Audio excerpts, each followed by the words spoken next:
Welcome back for another helping of oysters, clams, and cockles presented by Bolin Media. I am Ross Bolin here with Barrett Dudley to discuss and review Jerry Seinfeld's new Netflix movie, Unfrosted. Oh, the people are buzzing about this one, Ross. Oh, they're hot. They're hot on this one. Just earlier this morning, I went to my local H-E-B. Okay. Pop-Tarts just cleared out. Just not even a box of Pop-Tarts Unbelievable.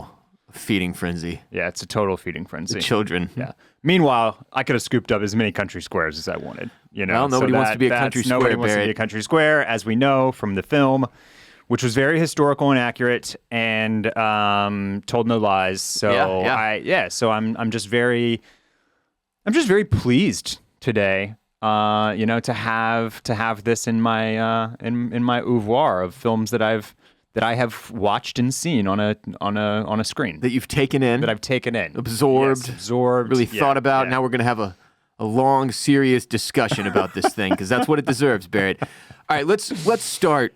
Let's just give our review, okay? Because we refuse to bury the lead here on this podcast. We are for the people. Do you want? Well, let's start with just a quick bit of backstory on. Sure. Just a little bit of.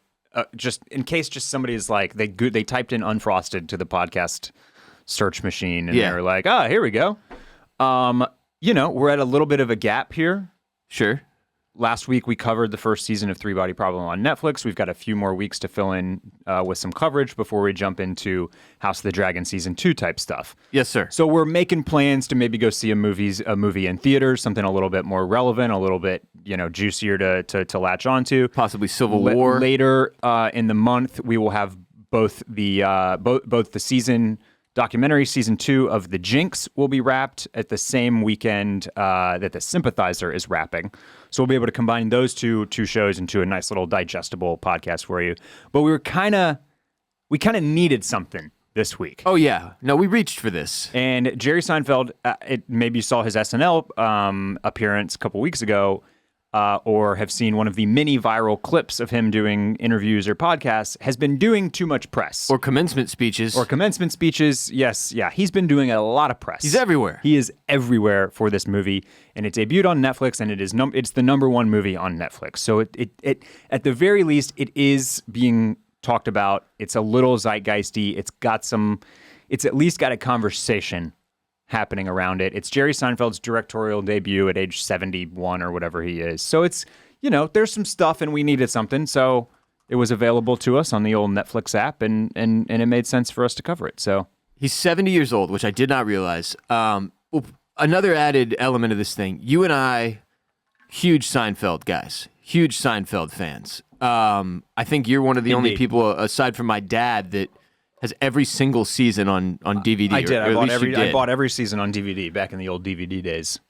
We've both watched and spent a ton of time with Jerry Seinfeld. Yeah. And I think we greatly appreciated Seinfeld as a show. We also love Curb Your Enthusiasm, right? Which, Jerry's not as heavily involved in, but his writing partner, Larry David, was. Right. And Jerry has his cameos and his appearances in the later seasons of Curb. So it's not like this thing wasn't in our alley. Right, like It's just, at one point, like a couple weeks ago, I was like, I'm not watching this. Right. I'm just not watching it. And then I was like, well, we do have kind of an open schedule on OCC right now on the podcast. So, you know what? Screw it. I'll watch Unfrosted. Yeah. I want to note, you said it's the number one movie on Netflix. I saw a headline. It's from Forbes. Jerry Seinfeld's Unfrosted has worst debut of any Netflix number one this year. It says, comedian Jerry Seinfeld forayed into writing and, for the first time, directing a feature film with the release of a critically panned Pop-Tarts origin story film on Netflix that debuted at the top of the streamer's charts this week. But it was also Netflix's least watched number one film of the year so far. And if you feel like digging further, you can go see the other number one films of the year. And some of them are... Did you know that they're posting views now? Oh, really? Number of views? Is that part of like the old... Like if you Google Netflix top 10 and pull up the top... and it'll take you to the Netflix website where they have the top 10 listed and they've got like either global... I think global views. Yeah, this was 7 million plus viewers. That what in the time frame that gets it judged as number one or whatever. Yep. I think the next closest number one was like 10 million plus. Okay. So, and it was something I'd never even heard of. So let me just, it's number one on Netflix, but what I'm saying is that doesn't really mean soft. dick. It was still kind of soft. Yeah. The synopsis of the movie is it's Michigan, it's 1963. It's Kellogg's and Post, sworn cereal rivals, racing to create a pastry that will change the face of breakfast forever. A tale of ambition, betrayal, sugar, and menacing milkmen. Unfrosted stars writer-director Jerry Seinfeld. So what did you think of the movie overall?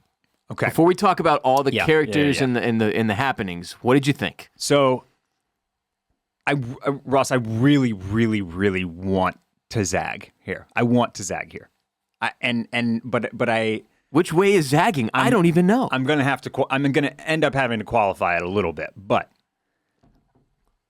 I didn't think this was terrible. Okay. Yeah. And through the first 20 minutes of the movie, I watched this in 2 parts, by the way. So did I. I watched about 45 minutes on Monday night, and then the second half of it last night. Same. About 20 minutes in, I was like, okay. All right, like I am okay with what is happening here. This is a kind of a fun little movie. It's got a lot of jokes. It's got a lot of recognizable faces. People are having fun making this. It is not taking itself too seriously. It's not going to have some love story to tag along and like make it more filmy than it needs to be. And then I think somewhere around we have to go to Puerto Rico to get the sugar. Yeah. And now Bill Burr is doing JFK. I was like, all right, it's losing me a little bit. And as soon as the Doublemint twins pop up and Bill Burr says that he's going to excuse himself for a little executive privilege, that's when I paused on night one. Okay. I didn't even make it that far. I did 30 minutes night one, an hour night two. If it had kept up its quite zippy pace, I might have just watched the whole thing on Monday night because I was kind of feeling it. I was feeling it a little bit. Now at the same time, zany is an understatement here. Oh yeah, and I'm not positive who this movie was made for. That's one of my big questions because it's one of the silliest things I've ever seen. And so at the end of the day, probably the word that I would have to choose first to describe this movie is forgettable. But all in all, that's not good. All in all, like I won't think about this movie again. Well, yeah. But all in all, I kind of liked what it was trying to do. Yeah. I liked that it wanted to be a fun, zippy, hour-and-a-half comedy film like we used to get back in the day that didn't take itself too seriously. If it had a love story, it was like a C-plot that didn't mean much. Right. And like, let's just be funny. Like, let's just write some fun stuff. Let's have some fun. Let's tell the story. Let's do the little parody, or let's do the little like flippy thing where like we make simultaneously we make the cereal wars like the space race, and also have some Vietnam War stuff happening because it's the 1960s. Like there was some good stuff in here. I just don't know if it like totally hit the mark for what it was for executing highly at a high level on all of that it wanted to do. So my first sitting, I watched this thing dead sober. Dead sober. Like I said, got about 30 minutes in. Yeah. And I might have had a couple of chuckles, right? Yeah, there's some laughs here and there. Sure, A lot of really dumbass jokes, but also some good jokes on occasion. Night two, I was like, I can't do that again. So I took an edible, and it was, I'd say 50% more enjoyable, a little high. Okay. Because this is a throwback 1990s goofy ass comedy. Yeah. That almost doesn't make sense in this era. It does not make sense in this era. Part of the reason I'm confused about who it is aimed, like this is, if you're just like a casual listener, here for whatever reason, when you create something, whether you're writing a book or making a movie, one of the first questions you have to ask yourself is kind of, who is this for? Who is going to care? Like, that is, if you're doing what Seinfeld did here, which is making something for Netflix, or it's even like, who is this aimed at? Yeah, and even why are we making it? Right, sure. What's the point? Yeah. Which for this one, I'm not really sure. Just fun, I think, was the point. Okay. Good old-fashioned fun. And I guess I do. I mean, like I told Laura right while we were watching, like one of the bits throughout Seinfeld, just a recurring kind of thing, is Jerry loves cereal. Yeah, and I think that's obsessed just with I cereal. think that's just a Jerry thing. Is that he loves cereal. But that's what's strange about this is it's not really about cereal companies, sure, but it's about the Pop-Tart specifically. But there's a lot of cereal stuff happening. Sure, yeah. But why not just make a cereal movie? Anyway, the reasoning for picking Pop-Tarts was a little strange to me and lost on me. But the 90s throwback comedy thing, this comes out in 2024. I think the budget was something like $15 million. Okay. So it was not expensive. Yeah. It was not pricey. Yep. Regardless of the 67 cameos and comedians in this thing. It feels like they were probably able to get everybody that came through to be on board, because not joking, I feel like this movie probably took 2 weeks to shoot, maybe 3. And this movie doesn't exist if it's not Jerry Seinfeld at the helm. He has so much power, respect, and money. Yep. That's why this thing exists, and that's why he's able to get 50 different A-listers in this movie that is silly as hell. But the level of comedy, and I don't mean to insult anybody who's here who's like, I really liked this thing. Barrett is saying he didn't hate it. I was watching it, and I'm like, I feel like this would be really funny if I was like 10 or 12 years old. Okay. Because it's just really, really goofy and silly. Yeah. And there are a lot of adult jokes peppered in, which made it even more confusing trying to think. But I'm having a hard time believing there's like a ton of, I guess,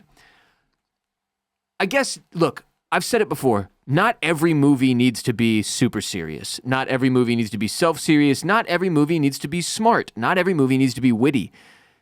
And this is none of those things, right? Like that's Seinfeld, the TV show, was very witty. Like there was a lot of silliness, but it was smartly written. Very smartly written, yes. And while very goofy, Jerry was kind of the goofiest thing there.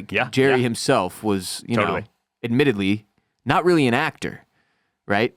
He was just kind of being himself and pulling it off as best he could. But this didn't have like the wit that Seinfeld had. This was like mostly silly, and silly is like the nicest word I can pick. It was stupid. It was some stupid shit. Like this was some dumb shit, and that's okay. Yeah, that's okay. But what I'm curious, like, does Seinfeld think this is a genuinely good comedy? And I think he does. I would think so. Yeah. I think he does. Yeah. He's 70 years old. He's had more success than really anyone ever making comedy. I don't know if he's capable of recognizing that this is like a silly, stupid movie. Well, I mean, I think this recent press tour that he's been on also has if we didn't kind of already know this by the comedians in cars getting coffee stuff, but like Jerry Seinfeld has reached the level of age and wealth where he is quite arrogant, quite sure of himself. And like, he's been that way for 20 years. Yeah, and I don't think there's much self-reflection happening when it comes to what he's doing out there. He's a little pompous. He's a little pompous. He's a little, just kind of like, just kind of tone deaf in a lot of ways.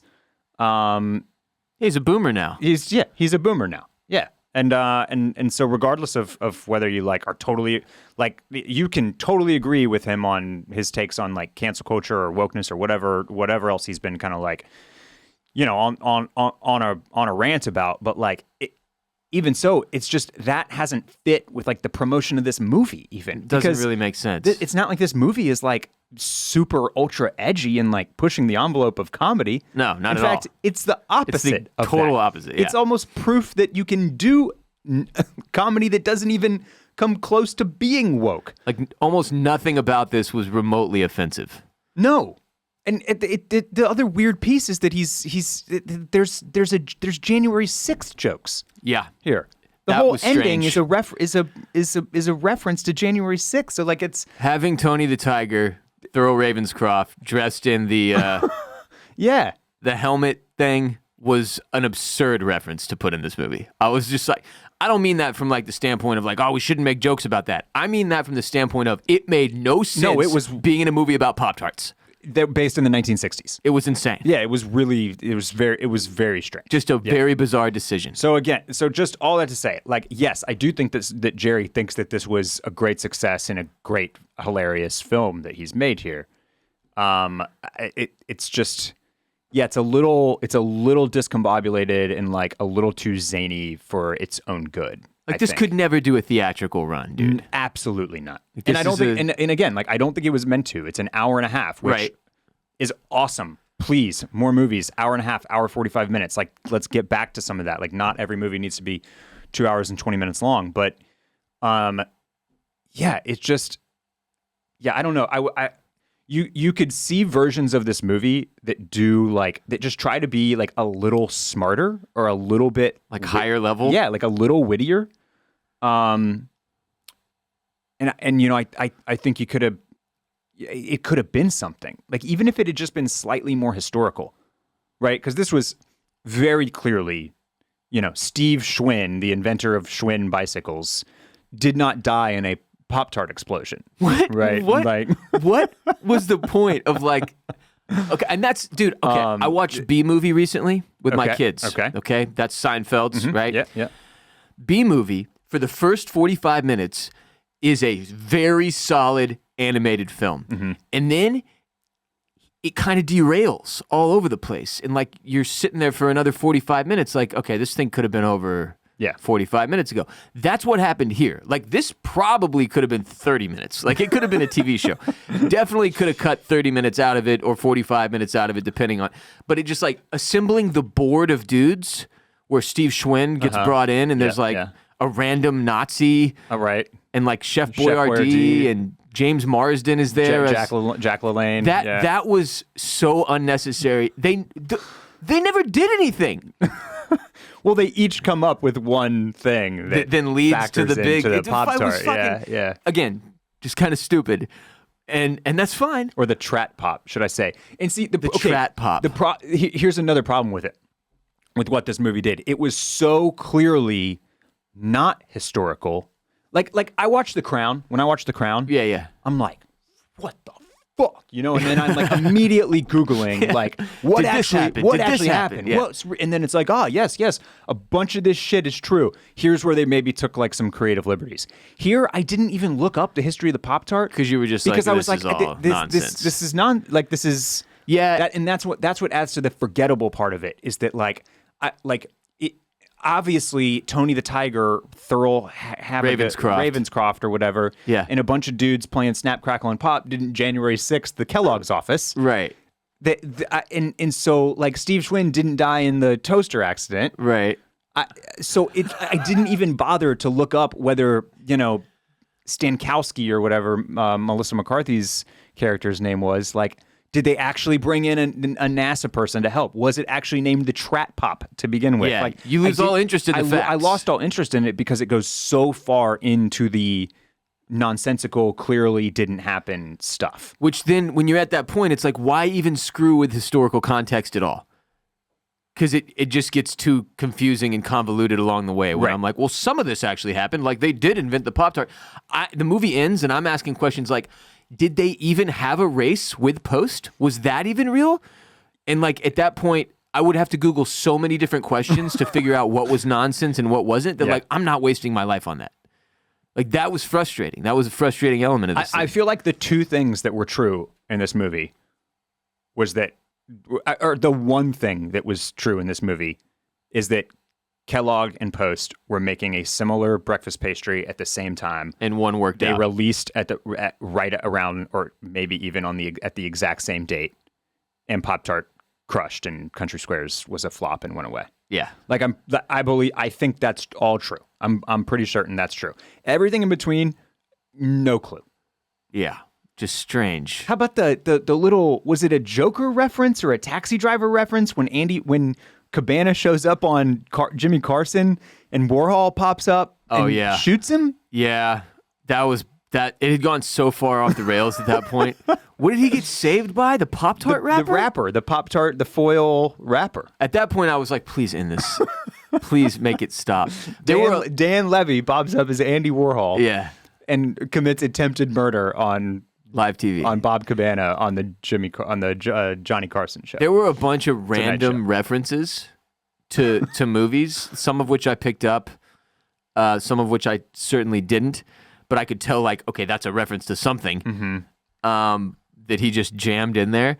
Like, look, dude, when you're Jerry Seinfeld and you've had as much success as he's had, like, you can do whatever you want. I get it. Like, it's fine. And if Netflix wants guys like Seinfeld and Sandler cranking out schlock, that's fine. Whatever.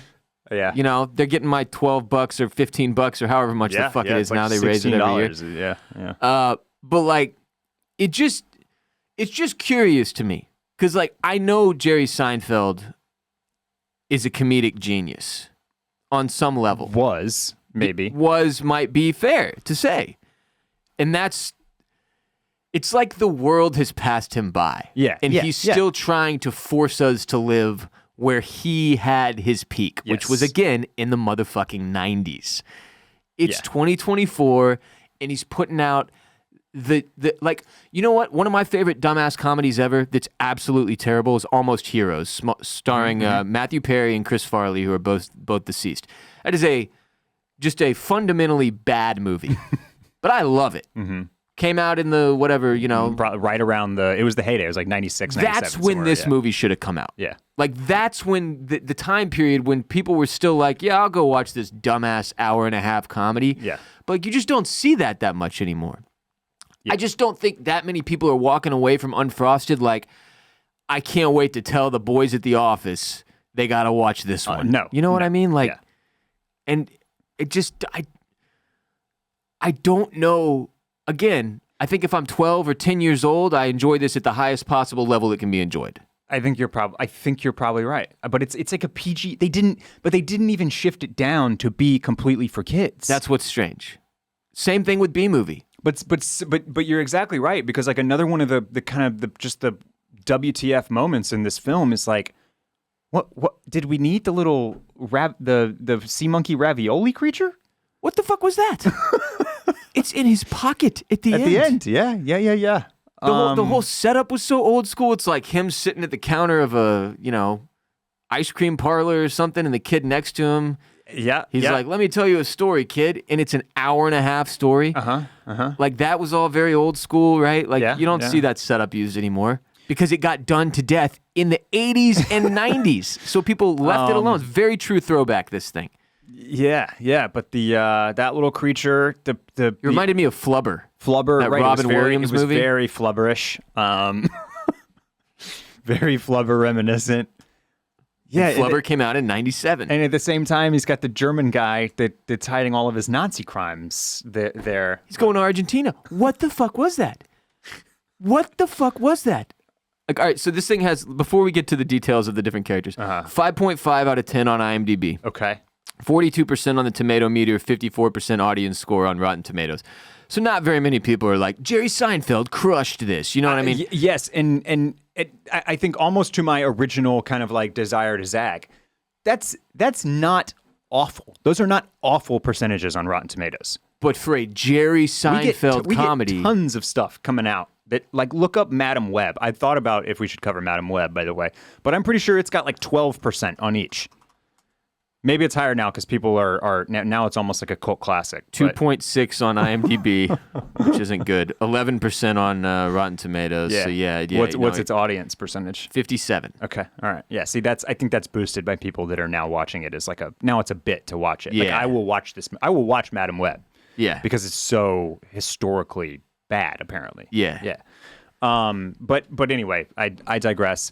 40 or 50%, 5.5. Like, I'm fine with that rating because I at least I don't hate the idea of going back to a 90s comedy movie formula. This one was too all over the place. Like, it was too. It comes back to those two original questions that we asked. I don't know who this was made for, and I don't know why it was made. Right. Like, it wasn't to inform us. It wasn't to do a reminder of a bygone era. It wasn't like historical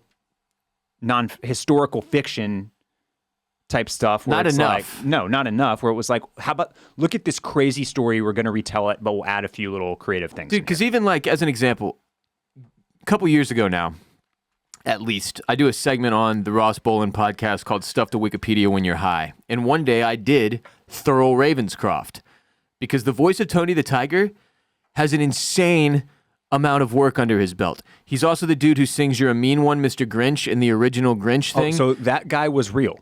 That guy is very real. Okay. His storyline in this movie is very fake, which makes it stupid because it's like, why bring in this legendary figure of Hollywood and voice acting and then not even really give him his due and proper and have Hugh Grant playing him, which was just like, look, one of the redeemable qualities of this movie is you kind of never get bored because you're like, who's going to pop up next? Totally. Whose face am I going to see next? There's like legitimate, I mean, you can't even, I spent 20 minutes earlier trying to list all the actors. I ran out of time before you got here. There's just too many. There's too many fucking people. You ever get home from work and wish you could just plop down on the couch and enjoy your favorite TV show or movie without having to worry about what's for dinner? Today's episode is brought to you by Factor, and they can help with that. Warmer, sunnier days are calling. Fuel up for them with Factor's no prep, no mess meals. Meet your wellness goals in time for summer thanks to the menu of chef-crafted meals with options like Calorie Smart, Protein Plus, and Keto. Factor's fresh, never frozen meals are dietitian approved and ready to eat in just 2 minutes. So no matter how busy you are, you'll always have time to enjoy nutritious, great tasting meals. Make today the day you kickstart a new healthy routine and make your life easier. What are you waiting for? Treat yourself to restaurant quality meals that feature premium ingredients like filet mignon, shrimp, and blackened salmon. Keep that kitchen time to a minimum. Factor meals are ready in 2 minutes. No shopping, prepping, cooking, or cleaning up. None of that. Dinner time at my house can be extremely chaotic. So it's nice that on some nights when my wife and I don't feel like we have the time or energy or resources to cook, we can turn to Factor to make sure our family is still eating well. I've probably had like all 35 different meal options from Factor at this point. They're all phenomenal. Everything Factor delivers has been great. As I've said time and again, I pretty much survived on Factor in 2023 when we had a newborn in the house and cooking was just not in the cards as often as I would like it to be. So Factor is delicious, nutritious, and I have thoroughly enjoyed it for probably a year and a half now. You could too. Head to factormeals.com/OCC50 and use code OCC50 to get 50% off your first box plus 20% off your next month. That's code OCC50 at factormeals.com/OCC50 to get 50% off your first box plus 20% off your next month while your subscription is active. Let's move on to who's in this and the kind of things that happen. Go ahead. You got Jerry Seinfeld playing Bob Cabana.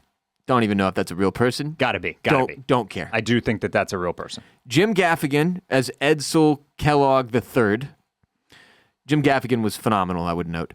Melissa McCarthy as Donna Stankowski. I could take it or leave it, but that's another big name in comedy. I right? liked her.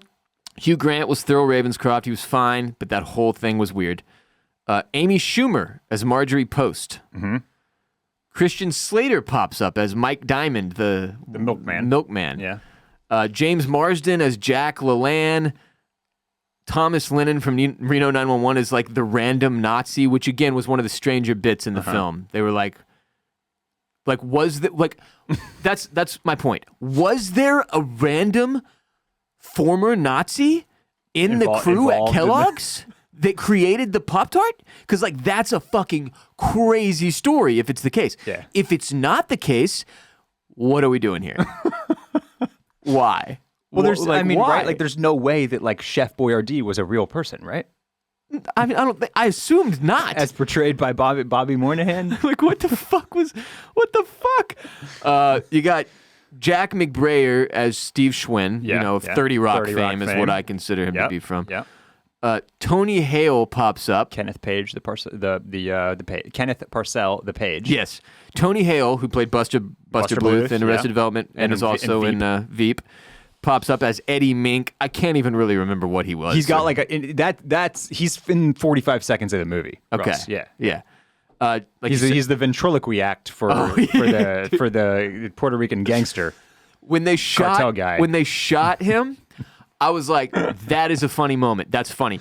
And then they ruined it by showing you that they didn't shoot him. They shot the ventriloquist dummy. And I was like, and now it's silly again. You know what I mean? Like, you couldn't have just left it at this dark comedic moment. Right. You had to go and be like, JK. It was just the doll. There was a few of those moments where they were like, sorry, we're not actually doing an adult joke. This is for the kids, so we're going to clean it up. And I was just like, oh, damn it. Yeah. Like what? Like you said, Dan Levy pops up as Andy Warhol. Peter Dinklage rolls into this thing as Harry Friendly, the like milkman mafia leader. Ross, I really thought that the sea monkey ravioli, when it escapes its little aquarium, was gonna like wreak havoc on some shit. Like this little grow thing was gonna huge be and- like nasty and like start like fucking everything up, or be some loose end that had to be tied up. No, it just creepily watches Jim Gaffigan almost make a move on Marjorie Post, played by Amy Schumer, and then is later in Jerry Seinfeld's pocket. That's it. And then the German guy and Chef Boyardee are raising it. At the end as well. And they're fighting as parents. So over totally like a. Just a kid's zany. A zany the word you used, zany, was perfect. Yeah. The twist is kind of hot. Like it's doing the twisted dance move. Yeah, I had never really thought about the twist in that light before, but I agreed that hip swiveling is if you can really crush the twist, like the twist can low key be quite sexy. Okay, which Gaffigan cannot do, nor can Amy Schumer. But some of the people in that room were. Yeah, and I was aroused. That's when what they were saying. when they were getting freaky deaky at the celebration party. Yeah, and everybody was twisting and just Oh yeah, whole room full of twisters. Yeah. Shout out to Twisters. That's coming out soon. They probably played Twister. Yeah, Dinklage got in there. Like you said, Bill Burr, JFK. It's fine. It's fine. But at this point, you're like in cameo overload in the movie. You're just like, oh my God, another. Like, do we need? And JFK is just making like inappropriate joke after inappropriate. They're basically like JFK was a total scumbag. What a piece of shit. What does he ask? He's like, is Jackie still out shopping for hats? Yeah. I'm going to bang these two. The Double Mint twins. Double Mint? The gum? It was a gum joke? Yeah, I guess in the 1960s, if you were a spokesperson or a mascot for a brand, you were like a big... Like a celeb? Yeah. Bizarre. I love Bill Burr. We could have done without this whole bit in this movie. Later, they closed out that joke in a pretty adult way, I guess, with both Double Mint twins being pregnant with their own twins. Oh, yeah. Jesus Christ. Cedric the Entertainer shows up as Stu Smiley. Fred Armisen. Always. I love Fred Armisen. His thing that he does, like, I'm always here for it. Yeah. I laughed at that part. Yeah, he's great. Yeah. He's always great. And when he walked in, I was like, of course. Of course you got Fred in here. Fred's in everything. Fred was in Fallout, Barrett. Fred shows up for 10 minutes of fucking Fallout. And then, in one of the more redeeming moments of the film that somehow still went on for too long and kind of ruined itself, John Hamm and John Slattery show up. And I'll be honest with you, at this point in the movie, I was kind of half on my phone because I was like, I can't take much more of this stupidity. But 30 seconds into their bit, I was like, hold up. Are they reprising their roles from Mad Men? And I rewound the movie. I rewound Unfrosted several minutes to get back to the beginning of the bit, and I thoroughly enjoyed it until suddenly it had gone on for too long and it wasn't funny anymore. I didn't think it went on for too long. I thought it was Melissa McCarthy's best moment in the film. Her little banter with Don Draper when there. She starts to kind of hit on him. Yeah. Make I thought this was I thought this was a fun cameo to have been made. I'm shocked that John Hamm and John Slattery agreed to do it almost. They had to do it like without actually saying. They could not say like Don Draper. They call John Slattery's character. They call him Roger in that. Do they really? Yeah, they say Roger to him. Oh wow! I felt like they were kind of skirting around like the trademark and copyright infringement issues. Well, maybe that's all it took. Maybe they were allowed to say like a first name, and they never say Don's name. Yeah.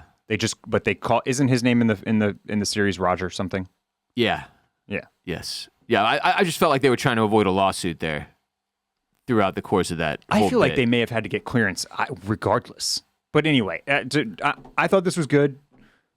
John Hamm's always down to clown and stuff like this. He was a regular, like he would recur on 30 Rock in really funny bits and low-key very funny guy. Very funny dude. Bridesmaids, he has a great role in that. Yeah. So I liked this. I agree with you that this was one of the better moments of cameo zaniness in the film. Still ridiculous. This one worked better for me than Bill Burr's JFK, I'll tell you that much. Yeah. Well, I just it made me want to watch Mad Men again. Yeah. I've had this conversation a few times recently, but like Mad Men was a very adult show, and I was not an adult watching it. So I feel like if I watched it now, I would have a much greater appreciation for it. I still felt like it was one of the best shows ever, but like several seasons in, I was like, okay, enough. We get it. He's a piece of shit. He can't stop drinking, and he cheats on his wife constantly, and he's a terrible fucking dad. Like, why do I need to keep watching this unfold? I loved the line about like it's Jim Gaffigan's like, do they know they're just in advertising? Like, why are they so mean? Because Mad Men was like, it's so self-serious, and they take their job. They act like they're astronauts. Yes, and it's like you guys make ads for fucking cereal, man. Chill out.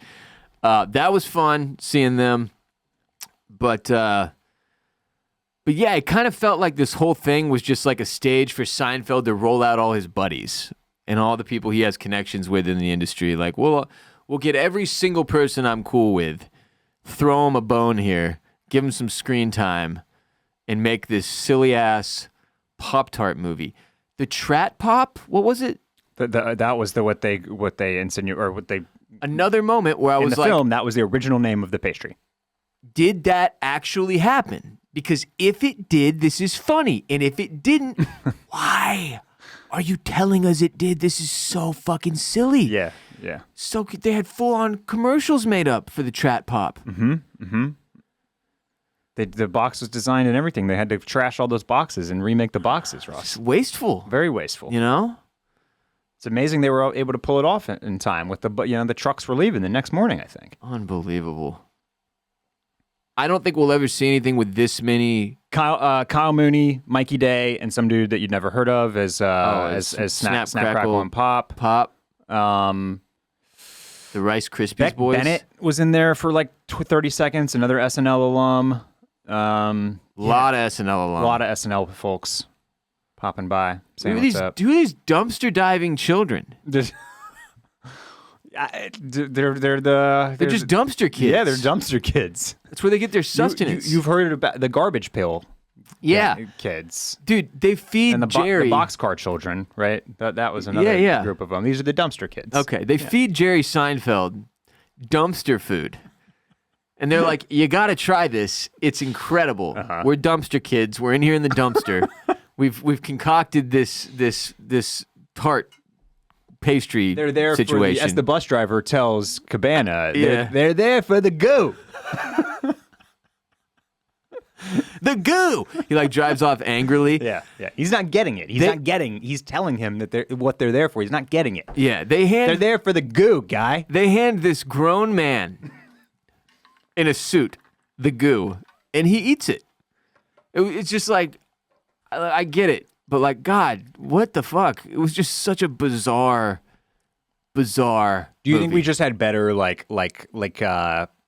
hygiene standards for dumpsters in the 1960s? They were just a little cleaner. I think that would be Jerry's explanation for the bit. Yeah. Well, also that in the 60s, like hygiene, like people didn't care like we do now about like cleanliness, especially in like a post-pandemic world, right?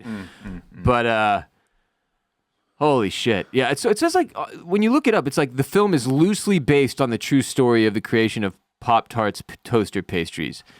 And it should have to say like very loosely based, right?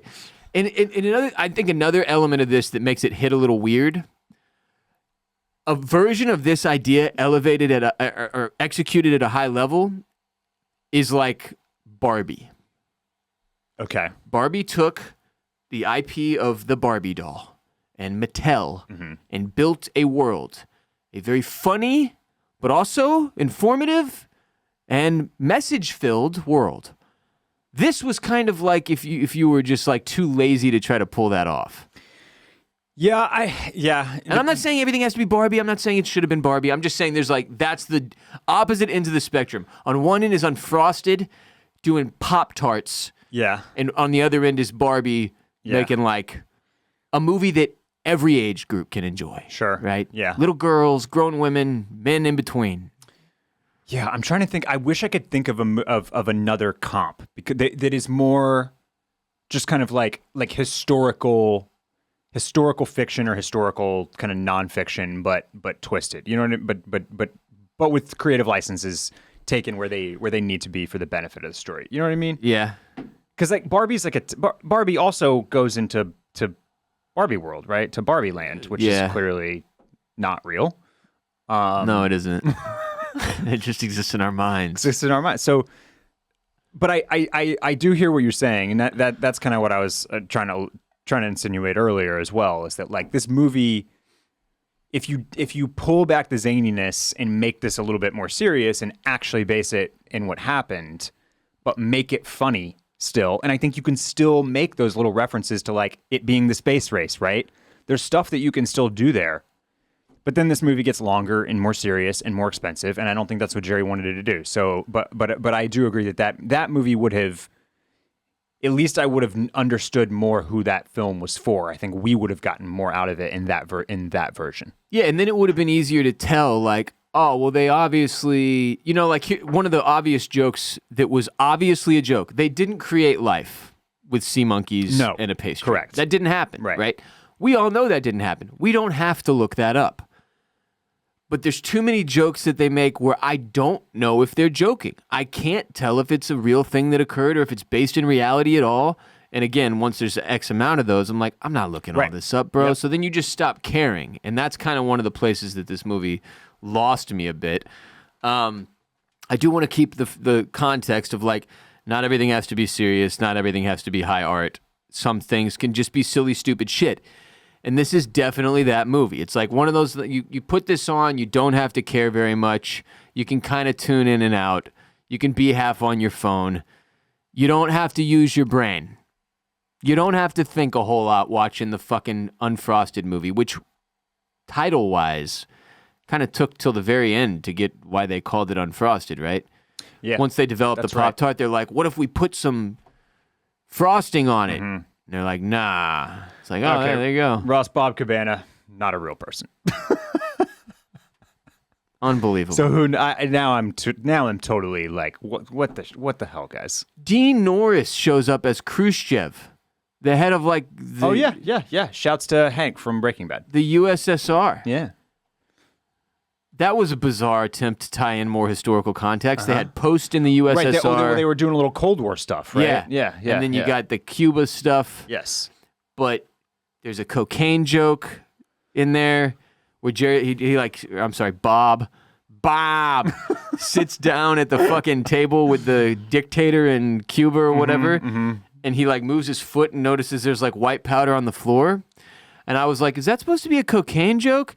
But then they're talking about sugar. Right. So I was like, well, that could just be a pile of sugar. But in the end, he's like, so what else do you do here? And he's like, we don't want to talk. Clearly, he's a drug lord. Right. But also a sugar lord. Sugar lord. Sugar lord. Yeah. Booger sugar and real sugar. That was Puerto Rico, though. The Puerto Ricans. Okay. The commies are the ones that are gonna get the sugar through Cuba. Okay. Russia to Cuba connection. Yeah, that's what we were doing there. Yeah. Yeah. I like the Quaker jokes. Those were good. Okay, that dude. The Bowl and Spoon Awards. Principal from Eastbound and Down, and also famously the guy that shows up to be the Thomas Jefferson the Benjamin Franklin impersonator on that episode of The Office. Oh, wow, Yeah. Yeah. Andy Daly. There it is. Is his name. Guy. Yeah. Yeah, the Bowl and Spoon Awards. Probably not real, Ross. I'm gonna guess. I think that's safe. A safe guess. Yeah. The old Bowl and Spoon Awards, which Kellogg's owns, turns out, in the movie. Are you a big cereal guy? I used to be. Yeah.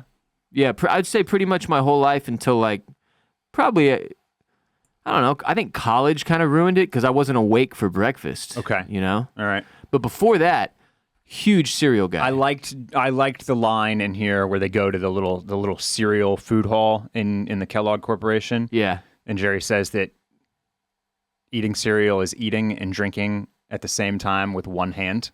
Oh yeah, And I was like, that's that's now clever. there's the type of insight that I'm looking for. Yeah. Yeah, but I grew up, Cinnamon Toast Crunch, Fruity Pebbles, Lucky Charms, those are all goated. Yeah. Reese's Puffs were man, I got really hooked on those.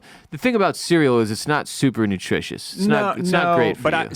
So the one that I buy now, I still enjoy a bowl of cereal from time to time. I like to keep it stocked at the house. But I buy I'm actually going to look it up just so that I don't botch this. Is it Magic Spoon? It's not Magic Spoon. No, it's available at like Central Market and H-E-B and stuff like that. Did you know, while you looked that up, Yeah. did you know that, so the Kellogg in this movie is Edsel Kellogg III, but John Harvey Kellogg, who was a physician and devout Seventh-day Adventist in Battle Creek, Michigan, and I'm assuming ran the Kellogg Corporation at that point. Okay. He was like enormously anti-masturbation and then eventually anti-sex. Okay. And his goal with Kellogg's products under his reign was apparently to get people to stop being horny. Okay. He was the original bonk. Yeah, he was the most boring man alive. He was a vegetarian. He abstained from alcohol, tobacco, and caffeine.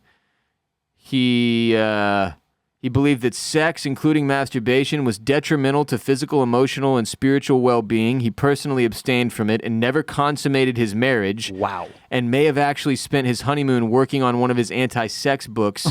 He and his wife kept separate bedrooms, and they adopted 8 children and fostered another 34.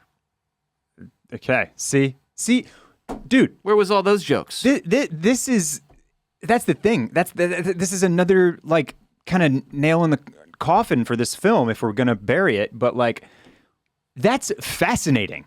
What, like, I would watch the movie about this dude, John Harvey Kellogg. Yeah, in the actual race to create the pop. I don't know. There's so much interesting stuff. I was kind of reading through this article on Slate, I think, about like what, the historical version of this. It's interesting. Like it didn't need to be changed to make it Ultra silly. interesting. So it's just interesting.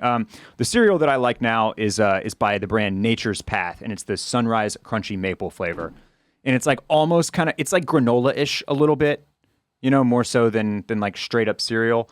But my go-to cereal as an adult, multigrain Cheerios. Oh, okay. They're just the right amount of sweet. They're like Honey Nut Cheerios, way too sweet. Classic Cheerios, not sweet enough. Honey Nut Cheerios were so good. You know what I love about the multigrain? It slaps. You know what I love about cereal? That it's eating and drinking at the same time with one hand. Right. My favorite part of the experience, though, is what I have called and coined the Afterm Milk. Mm-hmm. And it's the milk that's left behind Sure. when the cereal is actually gone and you have this flavored milk. Oh, sure, hon. Yeah, that's the hashtag Afterm Milk. Yeah. It's the best. Okay.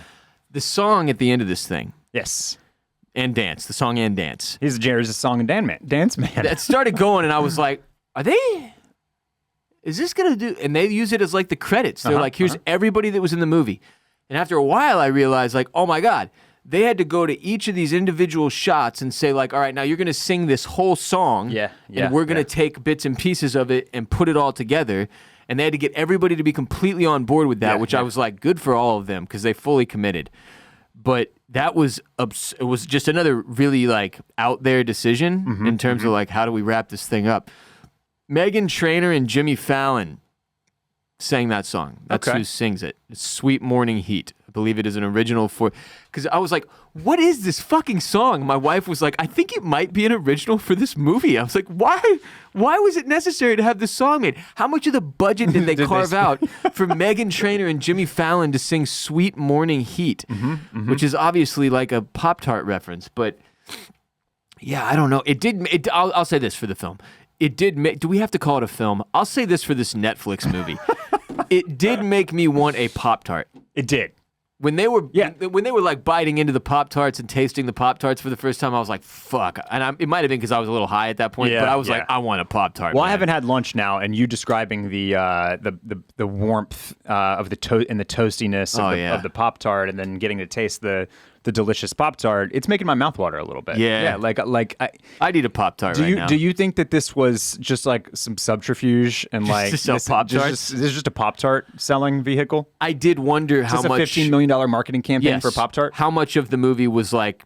How much of the budget was provided by Pop-Tart? Because Yeah. if I'm Seinfeld, I'm getting some money out of Pop-Tart. I mean, for I this thing. definitely thought about how this was like low-key weird like product placement, even if it wasn't supposed to be product placement. Like this is an advertisement for Kellogg, essentially. Right. Like you are getting, at the very least, as our champion on X, formerly Twitter, Darren Ravel, would say, like this was a big marketing opportunity for Kellogg. Like this was X amount of dollars in free marketing. Fucking Ravel blocked me in like 2019, so I have no idea what he says anymore. But okay, so I'm going to read you a couple things just to give a little more context here. The Hollywood Reporter review said it's a straight up comedy, no therapeutic underpinnings or civic lessons. That's funniest when it isn't trying too hard.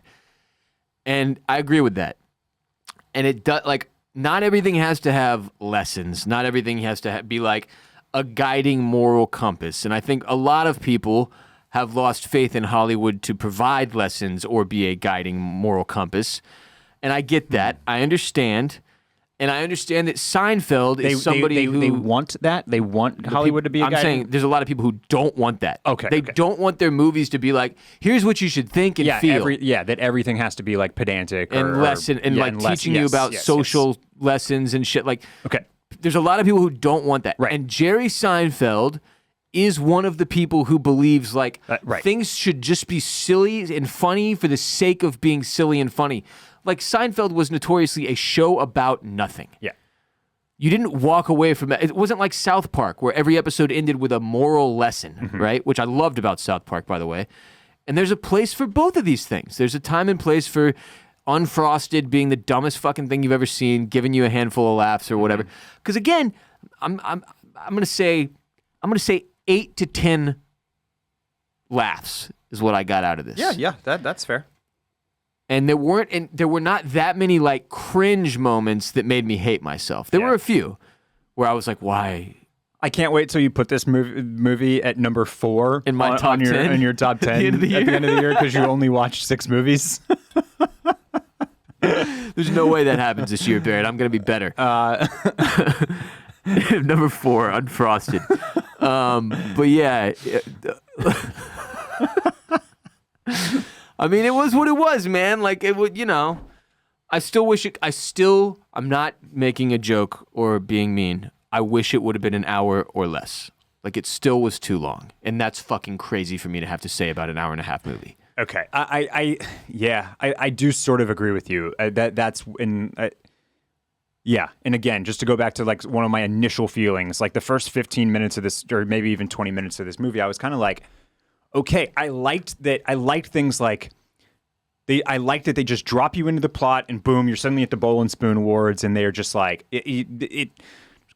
Kellogg Post rivalry awards. They just get on with it. I loved that. No like 30-minute prologue about the origin of Kellogg and Post. You jump right in. How they got to this place. So I thought that was really good. It was moving quickly. There were some silly laughs there in the early going, and even in that type of thing continued throughout the movie. Like I liked that we don't know who this Stankowski person is, but we know that she's now working at NASA, and boom, Cabana just shows up at NASA, and she's making Tang and working on space ice cream, and the dudes are fighting aliens on the moon, and then like, oh, you don't need to work at NASA anymore. Okay, boom, we're back. I appreciated that type of. That type of briskness and they felt completely untethered to like any feeling of responsibility or obligation to like ground you in any one of these moments or scenes. Do you know what I mean? Yeah. And so I did appreciate that. And at the same time, yeah, there were some middle moments in this movie that dragged a little bit for me. So that's not great for a movie that's an hour and 33 minutes long. And I don't think Stankowski is a real person either. Probably not if Cabana wasn't. Unfortunately. Yeah. Because just last example, I swear to God, when she's like, taste this, and he's like, ooh, Tangy. And she's like, that's a good name for it. I was like, oh, that's crazy. Right. This woman, Stankowski, was at NASA and invented Tang, and now she's gonna go help invent the Pop-Tart. That's a fucking wild story. Yeah, no right. wonder they wanted to make this movie. Sure. That's an unbelievable story. But it was completely made up, completely fabricated, which makes me wonder, back to the question, like, why? And I guess the answer is, like, because you don't have shit better to do. Yeah. Which is fair. Sometimes it's fair. I just, like, fuck. Do you think that how much of this, I wish I had brought this up earlier, how much of making this movie for Jerry was him finally having enough with the Larry David success on Curb Your Enthusiasm, and he was like, I have to get out there and do something? Like I've got to put my stamp on the world again. I don't know if it was driven by Larry and Curb necessarily, but I definitely, something happened. Like something clicked within him that was like, I gotta put out another movie. I gotta make something else. Yeah. And I almost wish he wouldn't. Like, sure. Just getting, like, dude, I don't know. Like, there was a lot of time and resources and money spent on this thing, man. What would you like to see next from Jerry Seinfeld? Seinfeld reruns? Like, I just, look, like I said, I respect Jerry. I appreciate it. I also think, like we said, he's kind of a pompous dickhead. I don't like seeing him in the press. I don't like anything that is going to tarnish my version of Jerry. Yeah, and his overall kind of legacy. And every time he pops out with something else, it kind of does that, and that sucks. So I Seinfeld reruns, to answer your question. Yeah. His comedy doesn't hit with me anymore. No. You know? And in the same vein, I'll say one other thing. You know, they've completed Severance Season 2. Okay, I was not aware of that. So Ben Stiller was doing some random press, and Ben Stiller commented on the fact that Zoolander 2 was a total and utter flop. Okay. Bombed, right? Did you see Zoolander 2? I did. Did you hate it? No. It wasn't good, but it did not tarnish the legacy of the first one for you? Zoolander. Okay. I will say that Dumb and Dumberer was far worse than Zoolander. So I didn't watch either of these because the Dumb and Dumber and Zoolander are both like pantheon comedies films, for me. Yes, and I don't want to fuck them up, as they should be, because I know how this works. I know there's money grabs involved and shit. Anyway, point being, Ben Stiller came out and said he was like badly hurt by how poorly Zoolander 2 did, and how the audience response was like, "This is dog shit." Yeah. And he said he felt like maybe he didn't understand what was funny anymore. And I thought that was a really cool, transparent admission as a creative. Yep. And Ben Stiller is doing incredible work on Severance now, so I doubt that this is something that like haunts him for the rest of his days or whatever. But I feel like there's something that happens to you as a comedian who experiences like the highest possible level of success. Like Ben Stiller has, certainly Seinfeld in a sort of different way. Like, the game does pass you by. Yeah. Father Time is undefeated, as they say. And eventually you get to this place where it's kind of like, maybe just shut the fuck up. Yeah. Because you're going to say stuff that, like, isn't going to hit. And it just makes you look like you don't know what you're doing. That's a great, yeah. That's a really, really, really good point. And, you know, I can think of a few comedians who at one point in time were at their absolute zenith and were the funniest person in the world, and then have continued to just like be like, okay, well, that's what works, and that's what's funny, and that's who I am, and that's what I'm going to keep doing. And now it's kind of dog shit, and it makes it sad. And that it's hard. It's hard to adapt. Now I'm trying to think of a comedian that has adapted over years and years and years and years to continue churning out like good stuff. And like I know that Chappelle's stuff has had a level of success over the last 3 or 4 Netflix documentaries, but the fact that it is divisive, I think, is speaks to the fact that it's certainly not funny to everybody. Well, dude, and if you go watch his old stand-up compared to any of the Netflix stuff, right, it's a completely different level. Yeah. Yes. It's like almost like he's not even trying. He's like, I'll just say controversial shit and that'll get me attention. Yeah. You know? So like, yeah, Chappelle's a good example. But really, the one I was thinking of even more was like that Aziz, the most recent the short one that he put out on Netflix a couple years back. I still don't know what the fuck that was. Yeah, that was weird. It was bad. That was bad. Weird. That was really weird. Yeah. No, it's a tough game, comedy, especially to stay on top. Yeah. Yep.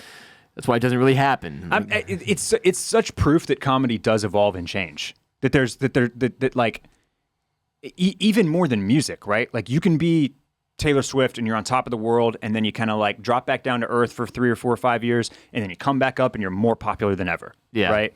But it's like with comedians, you reach that peak where you are the funniest comedian in the world, and then it's pretty much downhill from there. Yeah. Like they're tough to maintain that. As far as like stand up and that type of kind of that lane of comedy, I think you can be at the top writing and developing and creating movies and TV shows for a lot longer and broader span of time. But yeah, stand-up comedy especially is very much like lightning in a bottle. You catch the moment.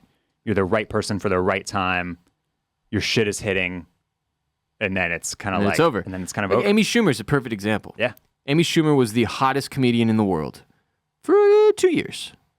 And then she started getting accusations of like stealing jokes, and like it just completely fell off a cliff. Jim Gaffigan is probably the best example in this movie of somebody who's like, I found my lane, I'm staying in it, and I am not leaving that lane, and whoever wants to be a part of it, great. But I'm not reaching for new audiences, I'm not making new material that's outside of the box. Like, I know who I am, and I'm doing my thing, and I'm having an insane amount of success with it, because like Gaffigan... For longevity, you're better off not reaching the very top, you know? Just staying... Well, being right below it is where Gaffigan has been at. Like, he's sold out arenas and shit. Like, he's way bigger than people who aren't fans of him probably realize. Yeah.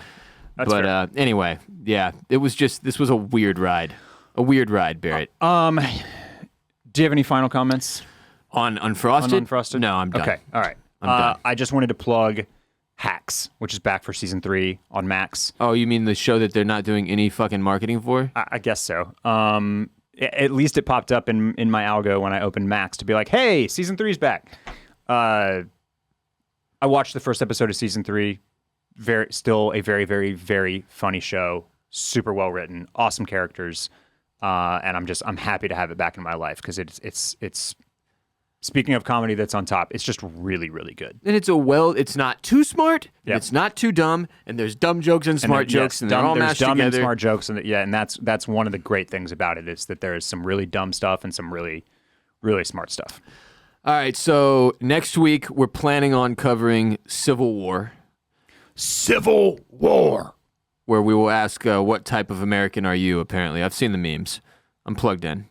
The week after that, after the finale of The Jinx Part 2 airs and the finale of The Sympathizer, we'll kind of mash those both together into a podcast. So Jinx Part 2 talk until we run out, and then The Sympathizer. We're going to find a brilliant segue to connect those two. Exactly. The week after that, House of the Dragon Season 1 recap. And the week after that, the week before the premiere of House of the Dragon Season 2, we will talk about the teasers, the trailers, and make predictions about Hot D Season 2. This trailer that dropped this week got me a little excited. I'm feeling... it did something for you? It did. It made it move? Wow. I was... before that, I was a little reluctant to climb back into my dragon saddle, and this kind of got me ready to, ready to ride? Ready to mount the steed. Yeah.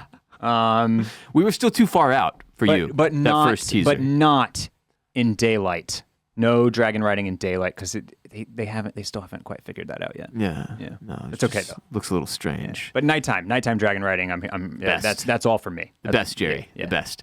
That'll do it for today's show. Thanks for being with us. We appreciate y'all. Remember, we are available on all the audio podcast platforms, but also in full video on youtube.com/@oystersclamscockles. Go on youtube.com/@oystersclamscockles. Subscribe.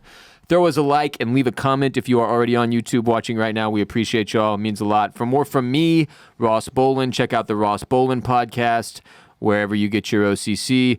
For more from Mr. Dudley, follow him on the Gram and X, formerly known as Twitter, @BarrettDudley. Go to bolinmedia.com/shop to grab yourself some merch.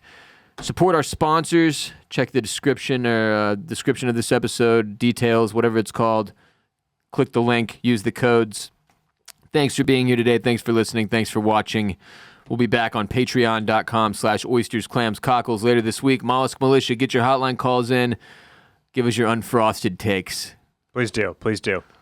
Until next time, hello, Newman.